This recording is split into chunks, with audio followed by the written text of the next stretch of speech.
MrBeast has said he's built 100 wells across Africa in a video that's racked up millions of views posted on Saturday. He says that the wells can give 500,000 people clean drinking water, with 52 wells in Kenya and the other 48 wells in Zimbabwe, Uganda, Somalia, and Cameroon. I know it's weird that a YouTuber has to do all this stuff, but someone's got to do it, and if no one else is, we're gonna do it. With 207 million subscribers on his YouTube channel, his fans from all over the world have applauded him, with tons of comments calling him an inspiration. But some people are worried that the wells could contribute to depleting groundwater and overall have a negative environmental impact. On top of that, others think the video perpetuates the stereotype of Africa as an impoverished continent. Even MrBeast himself said he expected to get cancelled for the video, but says he'll always use his platform to help people and inspire others to do the same. This is the first of 100 wells we're gonna build in this video. Oh, water!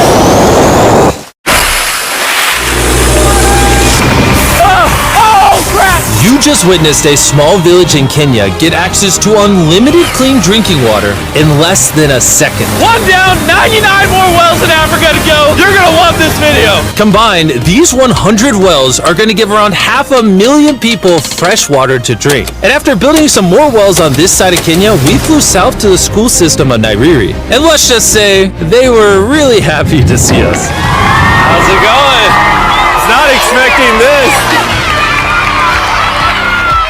Thank you for the welcome. I'm not even sure how to react.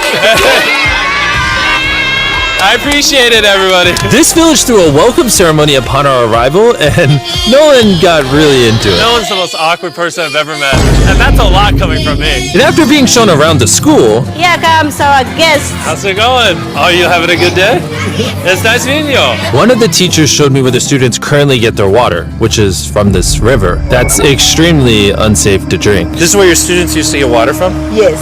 This is crazy. Yeah. You know, students complaining of diarrhea, infections like typhoid, because this is the water we've been using. So we try to treat, but you see, look at it, you know, but at the end of the day, life has to move on. You have to get some water anyway. This situation is obviously extremely sad. These children's lives are being limited and sometimes cut short from being forced to drink unsafe water. But at least for this village, we're gonna put an end to it right now. I don't think this John's gonna fit. I don't think that. Let's see if we can find some water.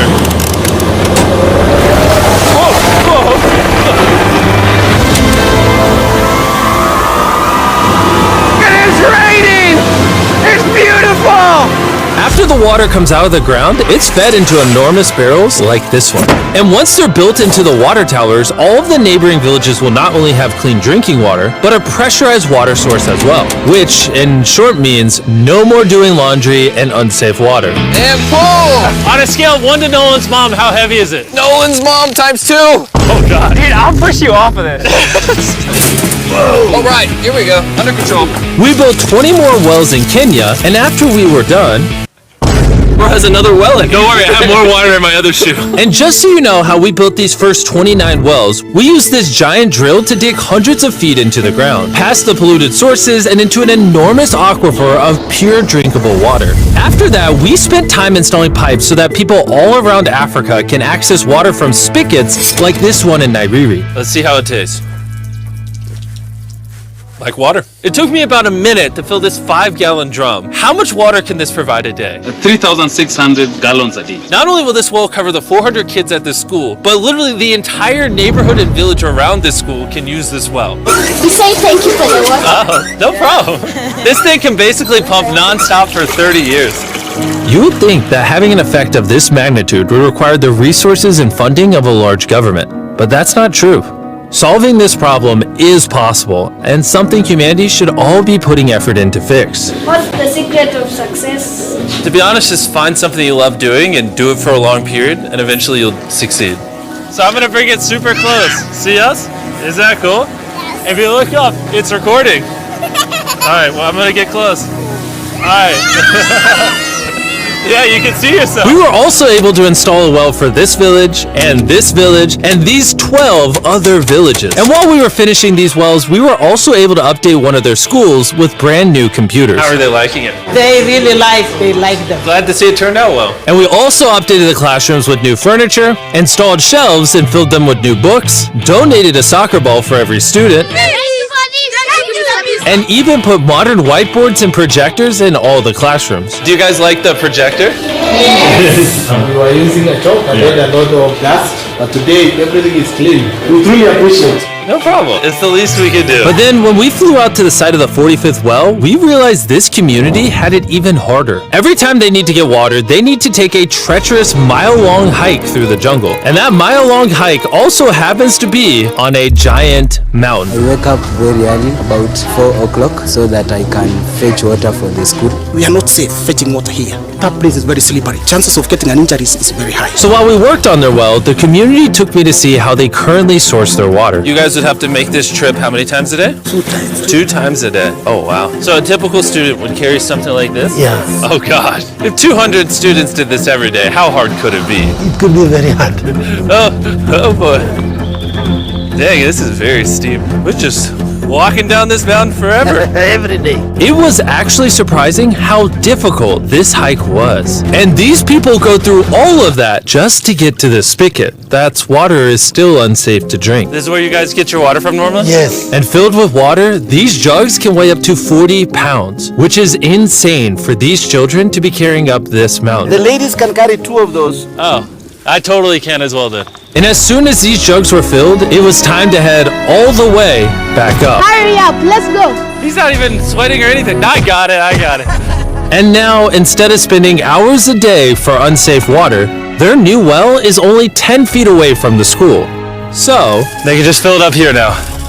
The biggest YouTuber in the world, MrBeast, just posted a video of him digging 100 wells in Africa. And I got to say, as an African myself, I'm not impressed because I am sick and tired of watching these palm-colored influencers using African villages as a stage for their white savior propaganda. Issues like poverty, disease, and bad drinking water are not exclusive to African regions. Flint, Michigan is a good example of an American city that got all 3 of those things. If you, like MrBeast, go build 1,600 wells in Africa to make sure that kids there have water. His mistake was he did it well white. He was too white to solve the problem. That was what he got canceled for. Yeah, that was up that someone's he did gonna. That's insane. That's what the pushback was.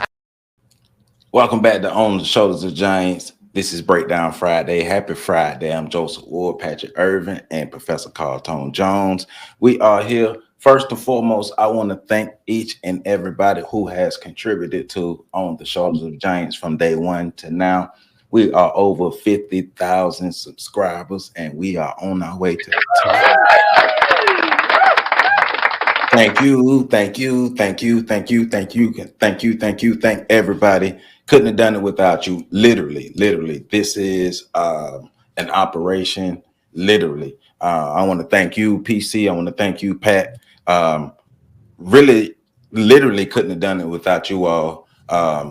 All the behind the scenes help as well as the help on the camera and everything that y'all have helped to put into this channel and on the Shoulders of Giants over the years. I appreciate you all. Literally couldn't have done it without you, gentlemen. So this is accomplishment that we all get to share together. So I appreciate y'all, brothers. Man, appreciate you, brother. Like, this is it's just an honor because I remember the first day. I remember the first day you actually went live.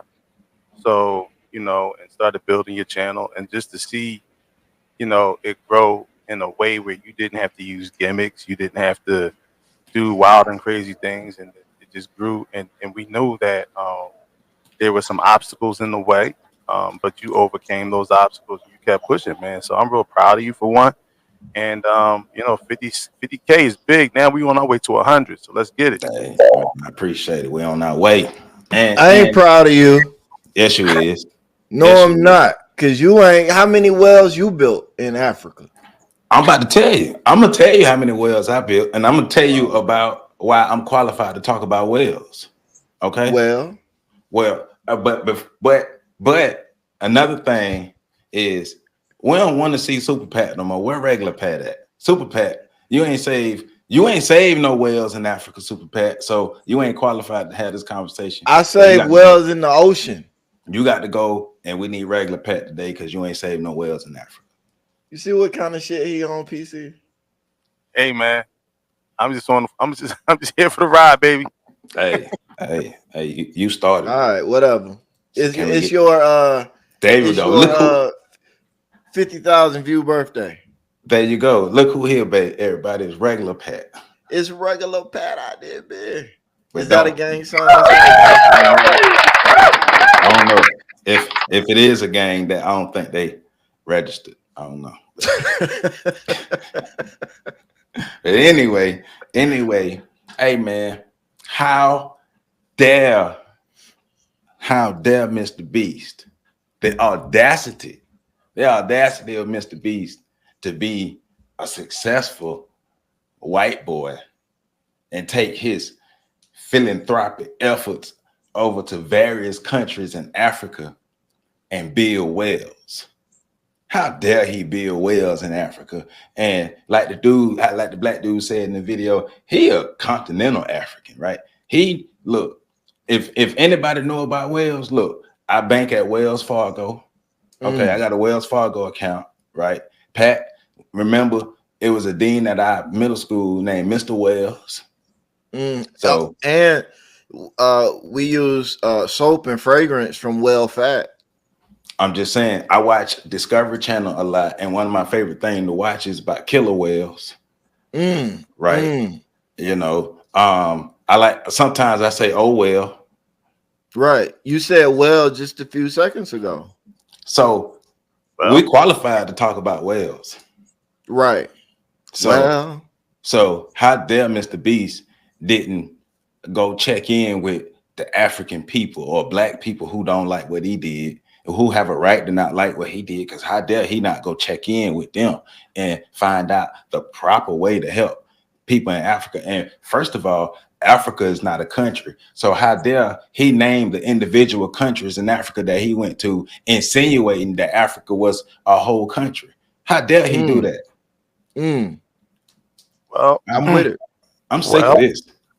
That's heavy. I tell you, I'm sick of this. So with all that being said, PC, what you think overall? What you think about the video and this whole situation going on with Mr. Beast? And we're gonna dive into the backlash. Just overall, what you think about all of this? Well, it's a few things that came out right away. First of all, I mean, I see all the anger and vitriol about him doing this as a colonizer, which I can understand because that's the history, right? Colonizers come in and they present themselves as missionaries, helpful, but it's usually the back door something else. And I have rarely seen a situation where Europeans go into Africa and it's for some strictly benevolent cause. Their philanthropy often leads to having access to policies for which they can create some type of austerity for which those people will be indebted to these colonizers, white folk. And we see it with China, and we see it with these Europeans and white folk. So that's the first thing off the bat. But and the happy Africans that are there, whether it's Africa, whether it's Africans in America, we seem to love when white folks show up, saving the day.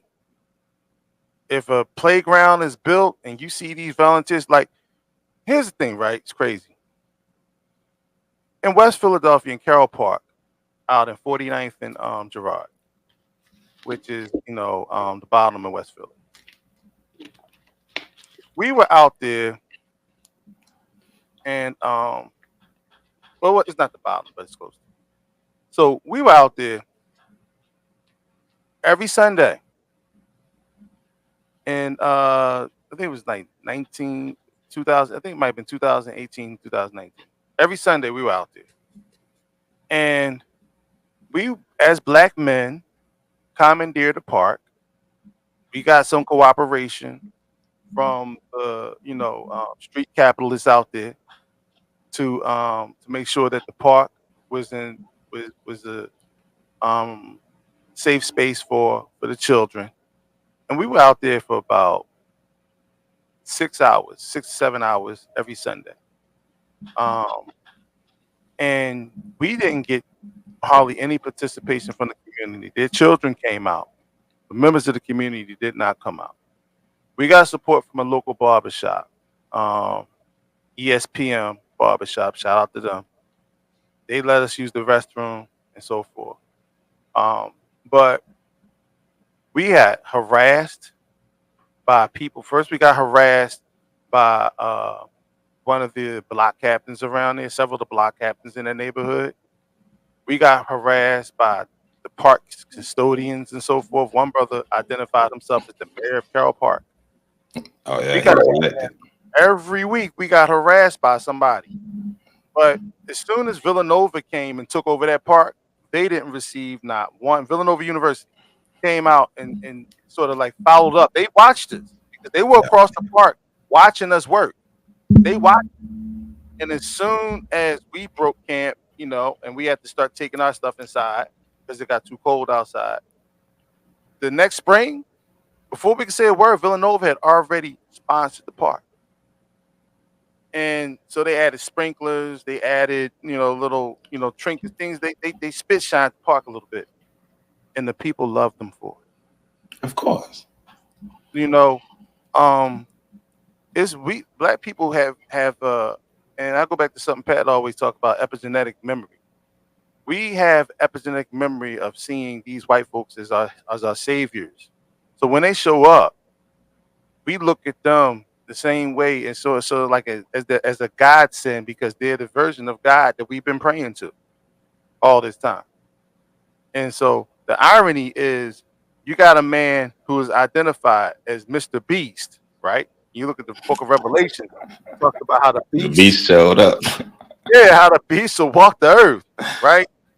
And then present himself as the savior, but will in turn be the false prophet. So I think that's fine. You know, I think it's fine. It's funny how that all works out, like the wordplay and all that works out in this particular dynamic. What's your thoughts, Pat? Just overall on the video and the situation, and you on mute. Oh, there you go. I'm a bit of a mixed bag. So I don't view it like, first off, all of the negative videos that I saw primarily focused on the fact that they hate it because he's white. That's not because even if he was black, I would still be in the same position. The positives is those people have clean drinking water. That's a huge positive. And any negative we hold up to that has to, you know, like it has to be pretty huge to counteract the fact that these people now have safe, clean water, drinking water. Yeah, how dare he? And not just drinking water, but because a lot of people are missing out on the fact that there's a whole system in place where it's not just drinking water; they have clean water. Period. Yeah. So that's pretty huge. You know, I don't think that can be overstated in how huge that is. So the other side of it for me is just a bunch of unknowns. One, were there any systems put in place to maintain the water in the wells? Are there any policies or anything put in place to ensure that these wells not only stay functional, but that the people maintain access to the water? You know, then we get into like, because that's all like political and then some structural things, but the structural things for me even go deeper in terms of what happens to various different organizations that are based in Africa that were trying to get things like this done that didn't have the resources and couldn't get it done. You know, public interest is a very fickle thing, and a lot of fundraisers use public interest to drum up resources. So how does this affect that? You know, so, you know, like I got a bunch of like questions and unknowns, which is where I say it's a mixed bag. You know, the clear negative for me is a spinoff of what I said earlier. There are a lot of organizations doing a lot of work in Africa that just don't have the resources to do what MrBeast did. Now they're getting shitted on. Some of those organizations might not even really be able to maintain funding to stay operational because people are going to be like, well, what is your use? MrBeast just came in and did this. Why do we need you if you can't do it? You know, without understanding everything that goes into the wells. And then I think the biggest problem for a lot of people, though, is that it makes black people look bad.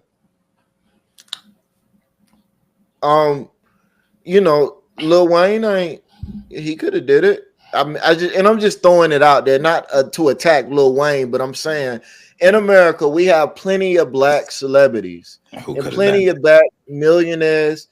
We even got a couple black billionaires now. None of them did it. They're not even doing it here in America. They're billionaires in Africa. So. Right. It's a lot of billionaires in Africa, a lot of millionaires in Africa. So I think the conversation hasn't shifted there yet. If the narrative keeps getting pushed that MrBeast is a horrible person, I do believe that's going to like come out eventually.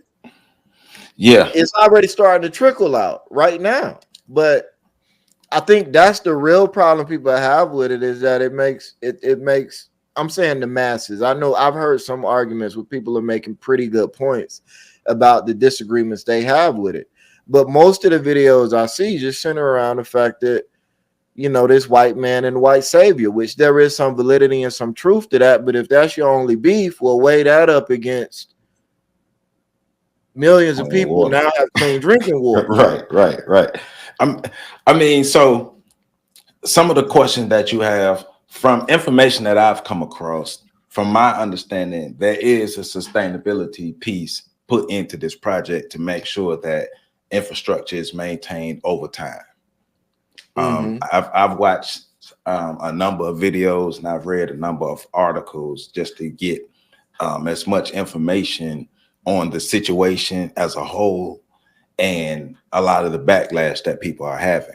So, like I said, to reiterate, from my understanding, there's infrastructure piece in place. As far as how it ties into the government and the systems politically around that, I'm not sure. So it's still, I think it's still some pieces that either we may not know or that still may need to be worked out in that between the government and maintaining these structures. So that I do, that I have a little bit of information on. It is important to look at the organizations who were working in Africa, who were working to have wells and maintain wells, who didn't have the funding and everything that they need. Because PC laid the groundwork, right? There's at the core of this, we know why these countries are destabilized. Europeans came in and colonized, destabilized these countries. These countries have been having issues with maintaining themselves for a while. A lot of these countries and a lot of places in these countries. And we know the root of that is white supremacy. And we also know things that have compounded on as corrupt government, because people playing ball with white supremacists that have gotten a lot of these places where they don't have the infrastructure that they need. So there was nothing in place in the beginning for a lot of these organizations to really make the type of impact even close to what MrBeast has made. And so those organizations, I get those organizations. I get the frustration as a person who does community work, who have done community work for years with little to no resources. I get the frustration. I understand that we've been doing this for so long and we've put out all that we can to help. And you know, this is the best that we could do right now. And then this comes along and we got all these wells and he's getting all this praise and stuff. So I get the frustration in that. But I do think emotionally, you do have to look at the bigger picture, because the ultimate goal isn't for praise. The ultimate goal is to make sure that the people do have clean drinking water and clean access to water. So you do have to look at the bigger picture with that. Looking at an even bigger picture, understanding how we got here. However, is there, I'm just thinking, and I'm just throwing this question out, is there a way for those organizations to form partnerships either with themselves, even with MrBeast, to be able to be a part of the maintenance of these structures and helping these people moving forward to be able to form alliances? Because, you know, compensatory code is go to the white people that can get you resources. And if they're able and willing to help, go to where the resources are. So could these organizations potentially form partnerships with MrBeast and they collaborate their efforts to make sure that these wells are maintained over decades, over generations? That's the tricky proposition. I mean, I get it. I get it with the history, because there's a history behind it, but what's the alternative though? Because at this point we are dealing with people who have few alternatives. Well, I don't, I don't see why, because, and I'm gonna go back a little bit. What you see, the response from people is shame. Right. Yes. There's no way around that. There's no way around that. Legitimate shame, because it's like, damn, he just pulled up and did this, and we've been sitting here, especially the millionaires in those African countries that we just talked about, in those fast-growing African economies. Yeah, y'all just sat back and just watched this white boy with a YouTube channel pull up in y'all backyard and do something for y'all people that you claim to love, you claim to be about. And he just pulled up and did it and left for the most part. So what I see is Africans taking over the project, because you got engineers in Africa. Nigeria is full of them. Ghana's full of them. Kenya's full of them. You got you have the know-how. All you need, all he showed is with the financial backing, and he put it out there. You didn't need a nation, a government to do this. You just had to pull up and have the will to do this. You need resources. You had to be like Thanos. You had to have the will to see it through, and that's why, I don't think it needs to be a partnership at this point. I think it needs to be if he. Let's call him on his stuff.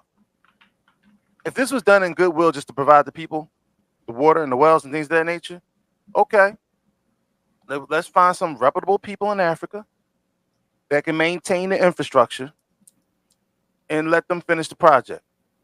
You've already showed us the blueprint. Now we can take it home and go to all these other countries, all these other neighboring countries, villages, and chiefdoms, and give them that same access, because Africa has aquifers all over. They often say when you're lost in the world, find a water source and find it, but don't go to Africa and do that, because a lot of the African water sources disappear underground. So there's a lot of African like aquifers and things of that nature in Africa. So, from that perspective, I was, because I just say it is your resume. I mean, we get it. History is your resume, and unless I know exactly what his cause, and I haven't read up on this guy as much as you have, as much as you and Pat have. But if I need to know what from his background made this a mission of his that's pure of heart, good intention, and then go ahead. I'm sorry. No, just real quick, from what I've from my little research of him, I ain't trying to, but from my understanding, that's part of his thing, is doing philanthropic efforts, a part of his channel and stuff. Yeah, it's part of his content creation. Okay, cool. So, of those other places he's done philanthropy, what has been the result? So I'm not asking y'all to answer that. I'm saying we need to do a deep dive into that. Mm-hmm. You know what I'm saying, and see who he partnered with, How was it passed off? Was there a transition in terms of the power or the controls over those things before, you know, we just jump in bed with people? Because we often just jump in bed with people without filling them out. You know what I'm saying? And, you know, going back to what y'all was saying earlier, what you know, one of the problems I think brothers had is the white man with resources showed up and did something, and now brothers are, because this is gonna be black men. let's be clear about this. African men are going to be looked at shamefully because a white man came in and did something that, you know, that we know that they could not do because they did not have the resources. And I'm talking about the aid outreach services and programs that they actually have in Africa that are lacking resources, that want to provide clean water, that want to provide pressurized water, that want to provide, you know, upgrades in African living standards. I'm talking about them. I'm not talking about the rich Negroes out there that just want to ball out and show how many cars and show how much jewelry they have, this, that, and the other. I'm talking about the ones that actually show it. They're the ones that's going to bear the brunt of the shame for why this isn't happening. Because we see here in America, we get told every day, you know, white man's kicking you behind, and y'all ain't like the white man, you know. So you know, they'll have to answer for the shame the shame part of that, shaming aspect of that, and I think that's why we need to seize it, and by petitioning some of these millionaires in Africa, and hopefully they're not too corrupt at this point, because you just never know what you're going to bump into. And out there. Yeah. Go ahead. My bad. Go ahead. I think I agree with PC on that. I think partnering up with MrBeast, and I don't know him as a person. I know stunt therapy or stunt philanthropy is kind of his thing now. You know, he makes money off spending money.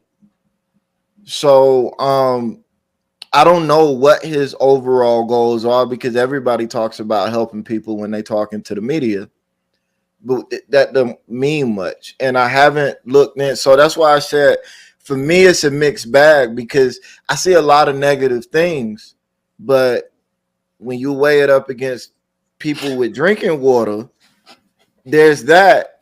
And then when you say, okay, but I also just don't know a lot about how this guy, like what systems were put in place. But I think partnering up with him becomes to me, a negative scenario, because I think if that was something that was on the table, if MrBeast was interested in that,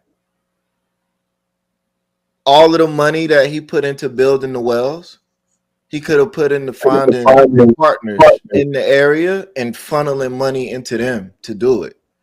So the fact that he went and did it himself, to me, says that it might not be something that he was even thinking about. To which, you know, you go into what was his mentality? We don't know. It might have really been a situation where we talking about the white do-gooders that show up in a place, do what they think is right, and utterly destroy the location in the process. You know, and we're not talking about the people that have negative intentions or ulterior motives. We're talking about those white people that legitimately go into a location believing in their heart of hearts they're doing these people good, but because they're unfamiliar with the situation, the landscape, and everything else, they end up destroying that community. I'm thinking about a lot of educational missionaries on that tip. I know a few of them personally that went to locations and decided they were going to teach these impoverished, illiterate people how to read Shakespeare and all this other shit. And opportunity cost. All that time they spent doing what you thought they needed to do was time that they did not spend doing what their culture and community actually needed them to do. And so now you have a generation of kids that know how to build a computer, work a laptop, type a Google document, code, this, that, and the third, and read books and all that in a community with no computers and no libraries where everything is agriculture. Yeah, you just broke that community, because now either those kids move away or they throw away everything you taught them to learn how to exist in that community. In either case, they're going to be a weak link in the chain of that culture. So I look at it from that point of view. I also worry about Mr. Beast becoming a power broker in that sense. If he becomes the person that they're all reaching out to and looking up to for money, he's already extremely influential. He already has a lot of power.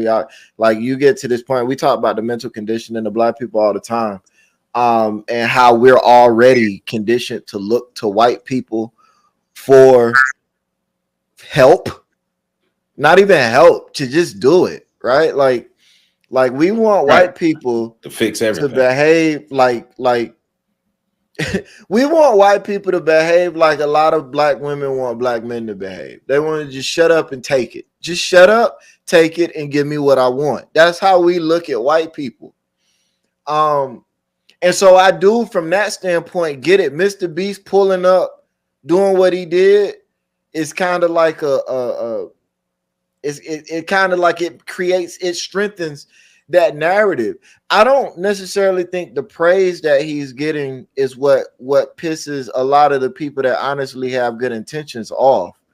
I think it's the fact that they're now under attack. I've seen a number of videos of people attacking organizations and people that have been trying to make things happen for a while.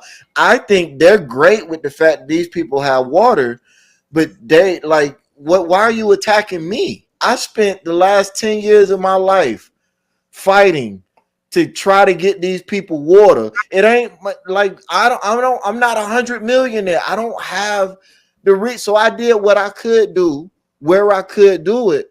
Unfortunately, it wasn't enough. And I could see how those people being blasted. So again, with me, the negatives aren't necessarily related to Mr. Beast. They're related to the structures, the systems, the peoples, and the coaches that allowed these situations to get to a point where a white dude could just pull up, build wells, and like PC said, pull up, do the shit, and now I'm out. That's my beef.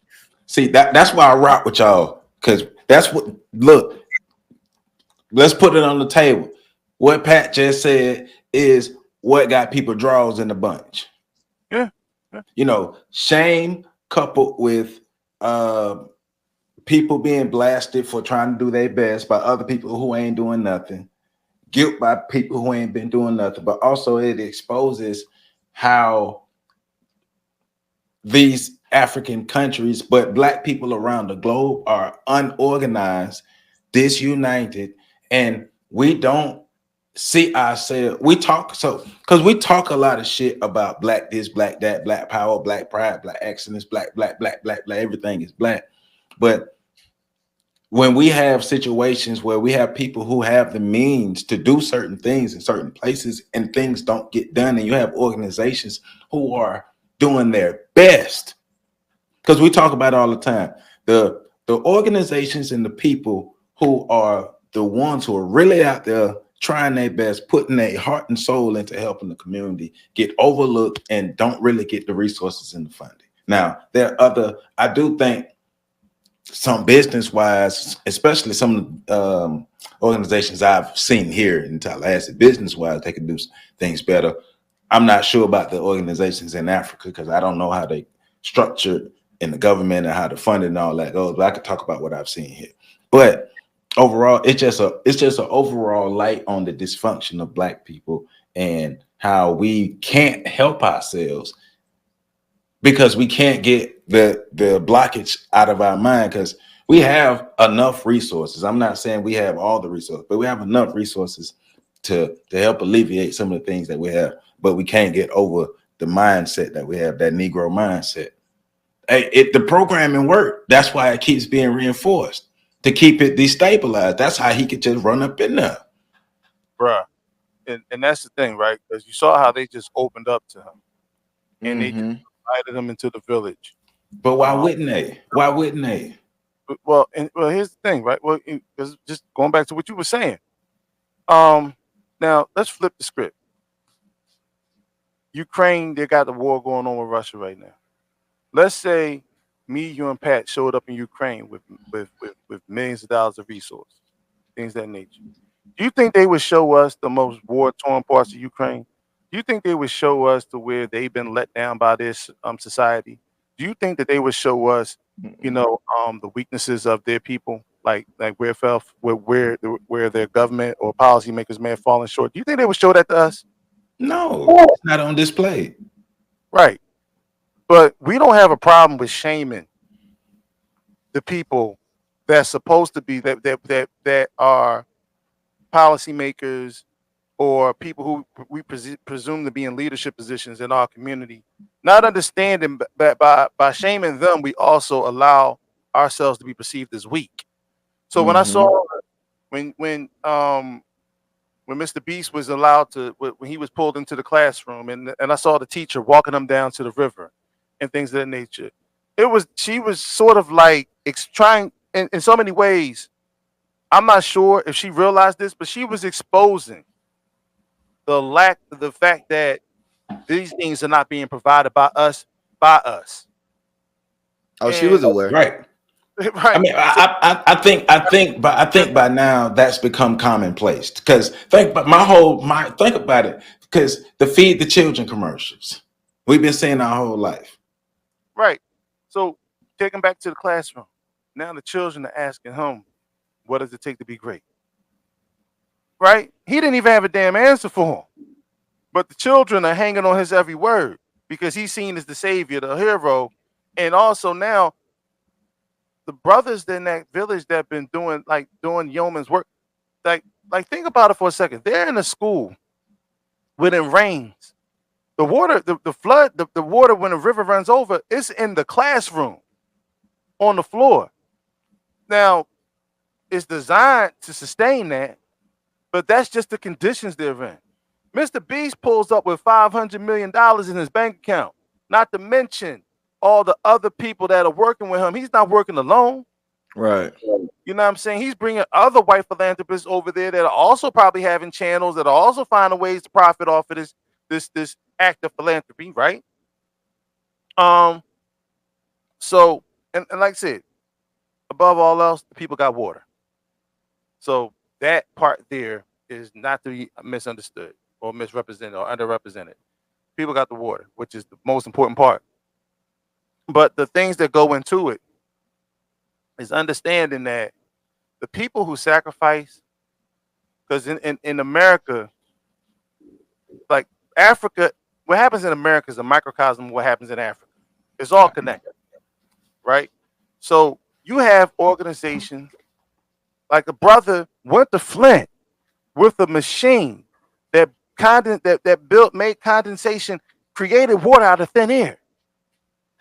And it was sabotaged by they didn't have any cameras out there, but he said the people that took it apart knew what they were doing because they didn't just rip out hoses. They took apart key components which he would not be able to reconstruct or fix the machine on site in Flint, right? He took that machine. He's taking that machine to 3 other places in the country, by the way. We don't even really know. We don't even know his name. We don't care to know his name. But the bottom line is, when we start looking at this, we have to understand something. And I wrote some things down. So I know I got out of sorts. What we do best is war with each other instead of building and networking and treating it like that. So you got all these villages in Africa that have been systemically torn apart from the Joe, help me out, Pat. The convention that took place 1884. When they divided Africa. Right. Just say the Berlin Conference. Berlin when they divided Africa. I'm old. Y'all see the gray in my beard. I'm old. So they have been at war with each other over trivial tribalism to the point where they have not worked on securing the bag based on their blackness, based on their shared connectivity to being natives of Africa, be it different tribe, one tribe over, whatever. You probably still share blood. The same way we have tribalism in our neighborhoods and communities. We can't get it together enough. If one person on our block is building something, we will sit there and watch that person build it. Take credit for it if it gets built, but we will laugh hysterically if it fails but we will not put any input into it. We don't want the part. We like having leaders for the simple point of having scapegoats when shit go wrong. We don't put anything behind we don't take any of our capital and put it in the building shit. And then we get shamed for, like we was talking earlier. We have these millionaires here. We have these athletes and entertainers. And the reason why we come for athletes and entertainers is because you guys were the first wealth class of black people in this country. The first sustainable wealth class of black people in this country, athletes and entertainers. I know y'all can go back to the Black Wall Streets and all this, that, and the other. It wasn't sustainable. It didn't last a generation. Yeah. You guys have, and the reason why, and they tore it down, but that's beside the point. They tore it down. You guys have athletes and entertainers. We have athletes and entertainers. I'm not going to pull myself out of this. And we have black moguls, actually millionaires, billionaires, who have chosen to put things together for their own life. Now, somebody will say, well, you don't know what they're doing with their money. Well, we know what they ain't doing with their damn money. That part right there, Joe. We know what they're not doing. Because doing it, you would see it. It would be the fruit of their labor. If they were building it, it would be the fruit of their labor. You would see townships and black communities and so forth thriving. You would see the infrastructure being built up. Nobody would have to ask where it's coming from. When we see the street lights getting replaced around here, when we see the infrastructure, the transportation hubs getting upgraded around here, we already know it's because of who they plan on moving in. We already know the conversations are taking place. It is not to benefit our community because it's not done from people from our community. So we like warring with each other. We like the beef because it sizzles. But we'll laud a white savior for coming in for doing what we ain't doing. But all those white folk are working together, and they somehow, some way, can get Negroes to work together for their benefit. And I'll land my plane. Look, I just, at the end of the day, I try not, well, ain't no try. I don't talk shit about people or the deed that a person has done to help the people that I can't help. I can't do it. I don't have the resource. At the end of the day, the people have what they need. Is the situation nuanced? Yes, it's nuanced because it's rooted in history and it's rooted in chaos. It's rooted in all these things that have led to these African places being destabilized. But one of the things you made me think about, PC, is even going back to one of the clips that was in the beginning where the black guy who was talking junk about MrBeast, he was talking about, well, there has unclean water in Flint, Michigan, and all these things. That right. There's the water in Flint is still messed up, and black people still. Well, I know there was one black lady. Excuse me. There was one black lady who was putting the money up to do it, but I think structural, government-wise, and city-wise, they sabotaged that project, I believe. So she mysteriously died. Go ahead. And then she and 3 others mysteriously died. So I think we need to really understand. That's why you brought up the Berlin Conference. We really need to understand, and these black populated places have to be destabilized. They have to. That's why they always are. That's a part of the maintenance. But it's also on us as black people to have to fight against that. We have to do everything in our power to be able to fight against that. And this MrBeast situation is just another situation for black people to fight, to show our dysfunction, to fight about this, to fight about that. And everything is on display once again. And we got to stop doing that. We have to stop finding everything to expose our dysfunction, to expose our disunity. Once again, that's why MrBeast is able to just go up in there and do what he can, because who gonna stop him? I think the people that need to understand that are the people that are making plans strategizing to make things better.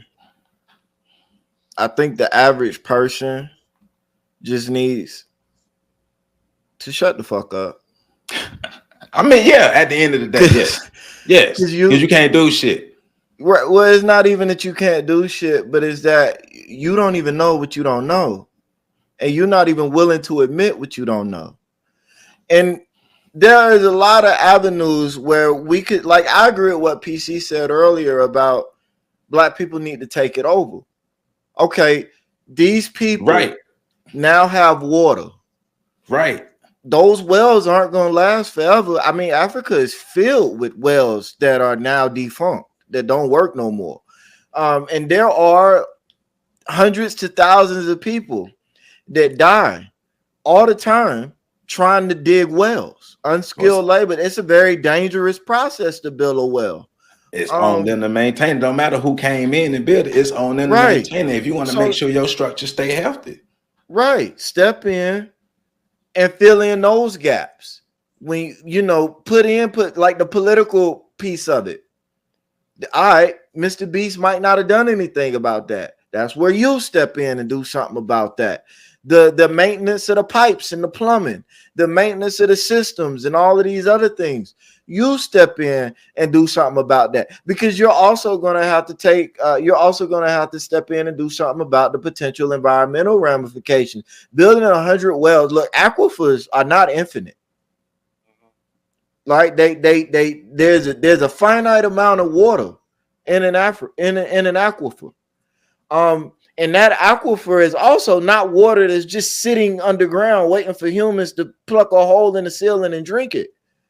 That water is a part of an underground water system that does a number of other things for the environment, locally and on a broader scale. Those things need to be looked at and accounted for. I'm not sure if MrBeast did that, but you know what? That ain't. The argument could be made that it ain't his responsibility to do that. I'm just saying, if somebody come in my community and does something like that, I'm doing everything in my power to be a part of it, to make sure that we can maintain this healthy environment, maintain this clean water, maintain this over generations. And because it's not, at the end of the day, it's not on MrBeast to maintain it. It's not on him. It's on the people of Africa. Look, I'm going to say, okay, I'm sorry. Go ahead, PC. I'm just going to say, somebody come into your house and do something. They leave. It's still your house. I'm just saying. Right. And we got to get like, oh, look, if there was ever a white savior, MrBeast is it. I don't understand why people keep getting mad at a white savior for saving. I mean, he's got a whole business built around saving. Why? So you know what you do? This is somebody that is clearly indicated. Look, you tell me what you need, I give it to you. Period. End of discussion. I don't care about none of that other shit. Like, this is somebody saying, you walk up to him and you say, well, I need $100. All right, I gave you $100. Well, but now that you gave me $100, the economy for this is off, and I need that, and I need regular hours, and I need money on a regular basis. And what about the government coming in and taking taxes out of it, and all this and all that, and all this and all? And he like, look, bro, you asked me for $100. I ain't got nothing to do with the rest of that bullshit. All right, and I know $100 ain't a lot of money, but you get the point. But this is the point I'm making, right? Like, people needed water. MrBeast pulled up and said, all right, here you go. Yeah, smile for this camera. Smile with me. Call me daddy. Thank you. All right, I'm out. He did that. Now, y'all are like, well, what about the infrastructure? What about the policies? What about the organizations? There were all these things he could have been. This man got a lot of money, but he ain't got enough money, time, resources, or energy to fix the continent of Africa. That ain't his mission or his goal. It's a lot of nuances in it, but at the end of the day, like, you have to make sure that your stuff, because you have to make sure your stuff is together. Like, it's just me. Joseph Ward, this is my opinion. I'm not expecting Mr. Beast to know the history, to understand the history, to care about the history, to care about how those African villages got in that place. I don't expect him to know or care about any of that. I just expect him to show up and do what he said he gonna do. And from there, all of the black people who claim to care, well, there you go. You got the task. They need a PC in their community, because in my years of working with PC, I've learned he's very good at this. You just need somebody that can figure out how to utilize white guilt and white savior mannerisms for the benefit of the community. It ain't that hard. Just think about it. But you got to be thinking about it. I've learned, like, if PC was in that community, in any of those communities, he probably would be the old dude sitting in the corner, like, yeah, let the motherfucker build a well. Yeah, but he white savior. He coming in now. Black people gonna be looking at this, that, and the third, and let the motherfucker build a well, man. We gonna do this is how we gonna move after he build a well, right? So let the motherfucker build a well. You know what? If white savior is a problem, this is what we'll do. On the day the motherfucker show up to build a well, all the kids got Ebola. They all sick. They in the house. They can't come outside. They stuck. I'm being silly, but like there are ways you figure out ways to get what you need out of the white savior, and then let the white savior go on to save somebody else. But you can't get mad at the angel of whoring for promoting whoredom. I got this borrowed that from Joe. It's funny, be thinking that shit as you was talking. I guess that's what happened when we got brothers that we've all been rocking for a decade or more, man. That's what happened. We all know each other's strong points and suits. We've been doing real community work. Like, we know what it's like to rock without resources. So when the motherfuckers show up with resources, hey man, we got to move. We got to do what we got to do to get where we need to get. But that don't mean that we can't control this from here. Yeah, right. And that point, and the most important point, and it's something y'all just said is, why do y'all want him to solve all of these issues? You're already complaining about having a white savior, and then you want him to save y'all some more? What else we gonna complain about then? We got to have something to complain about. Ain't Elliot, bring them aboard too, so they can handle all the other shit. Right.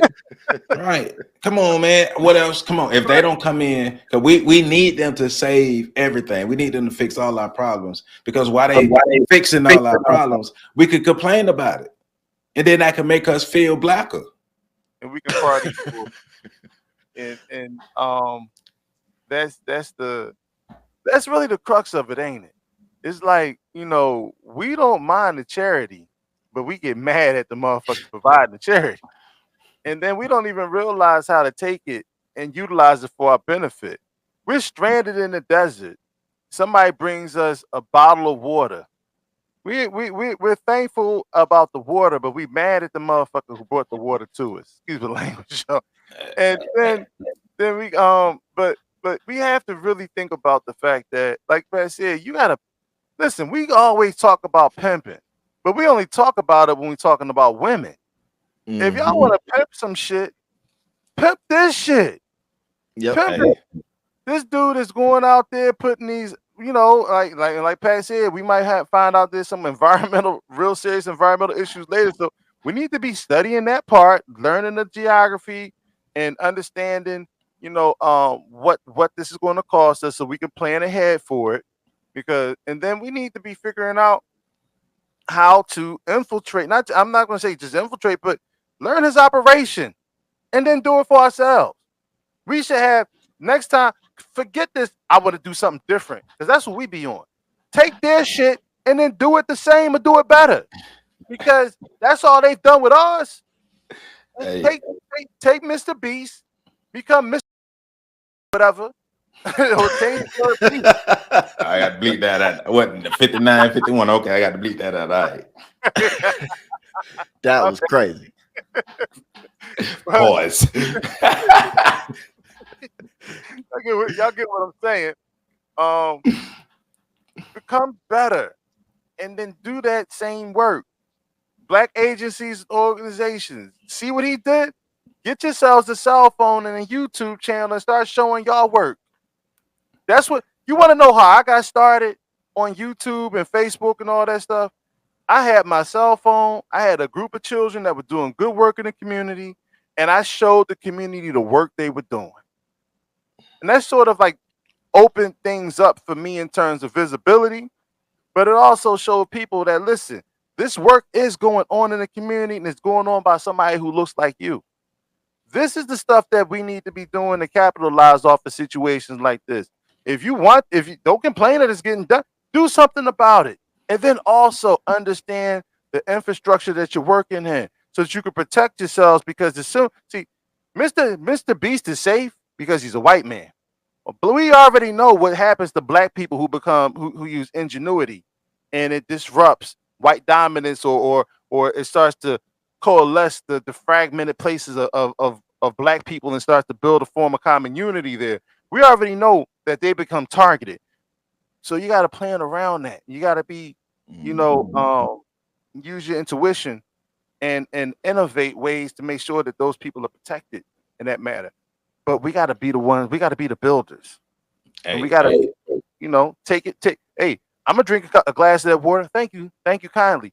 All right, I'm gonna move you out the way now because we're gonna build some other wells and we're gonna find other ways to use this water, or we're gonna continue to do this. We're gonna bring some computers in ourselves. We're gonna create this as network. We got a solar farm over here. We're gonna benefit. There are ways we can utilize all of that. Our ingenuity as black people. Tap into our original epigenetic memory, which built things and structures that they still can't figure out how they were built on that very continent. And we can do whatever we want to, but it's up to us. We have to have the will. We have to have the nano snap. We have to have the will. And speaking of building, see, this is what happens when you have the mindset that nation building don't make no money. This is right. Roll it in. Checkmate. Right? Yeah. When you don't believe in building up your own stuff, you're vulnerable to everything else. You don't even have anything to protect. But you can't get black people we got to get our mind right. We got to get our mind right. We got to be different. But this is what happens when you don't invest in yourself. This is what happens when you don't build your own stuff up. This is what happens when you don't protect it. This is what happens when you don't unite. This is what happens when you're always fighting. But this is ultimately what happens when you don't work, especially those who know you don't work to throw off that Negro mindset. We ain't talking about the people who just have no idea that, they have this white supremacist consciousness in there. We ain't talking about them. We talking about the people who understand and still do nigga stuff.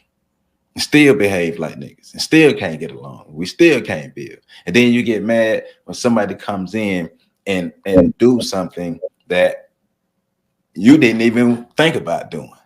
And this is not directed any way to anybody anywhere in the world who are working, any black people who are genuinely working to help black people get better, but you just don't have the resources. We're not talking about you. This ain't about you. We salute you. We thank you. Matter of fact, we're going to take the time to thank you for all that you are doing to make your community better. There you go. It's unfortunate that you don't have the help to be able to make an impact similar or even close to MrBeast. It's unfortunate that you have that. So we thank you and we salute you for everything that you're doing for our people. But for the rest of y'all who got a problem with it, drink bleach. Before you do that, create a will and leave all your stuff to a black organization that's doing something that you complaining about white people doing for you. Right. But also, like PC said, though, like one of the overall missions of On the Shoulders of Giants is to be able to generate enough money from this YouTube channel to be able to put it back not only in the channel but into the community. I've said that billions of times on this channel. That's one of the main reasons why I push this channel so hard, I go so hard, and I pour so much into this channel because I have my ideas and I have my plans to be able to do more for my community and other communities that I'm already doing, to be able to have more resources and be able to give back and help in a significant way. Because when I saw the video from MrBeast, all it did was put more fuel to my fire to know the possibilities of things that I can do with this channel. So you've done it. You've done some wonderful things. You're gonna continue to build. Real quick, I want to give some context to what you were saying about nation building doesn't. What is it? If there's no nation money, building don't make no money. right? So I was on a thread, and I think I was addressing something. I can't remember specifically what it was, and a sister had interjected. And she was saying, well, what are you doing about it? What are you, basically, what do you bring to the table? And I said, I'm a nation builder. I bring nation building to the table. And she said, ain't no money in nation building.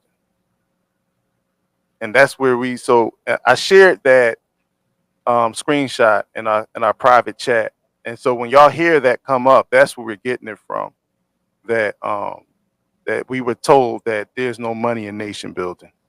So there you have it. Yeah. But ultimately, build nations. Ultimately, man, it's up. Like we keep saying, we keep reiterating, it's up to us to make sure we help ourselves and not continue to hurt ourselves with the inappropriate, like Dr. Claude Anderson says, the inappropriate behavior patterns that we continue to exhibit. So don't be mad at MrBeast. We got to get our stuff together. Joseph Ward, Professor Carl Tone Jones, a regular Pat. We out. Asshole.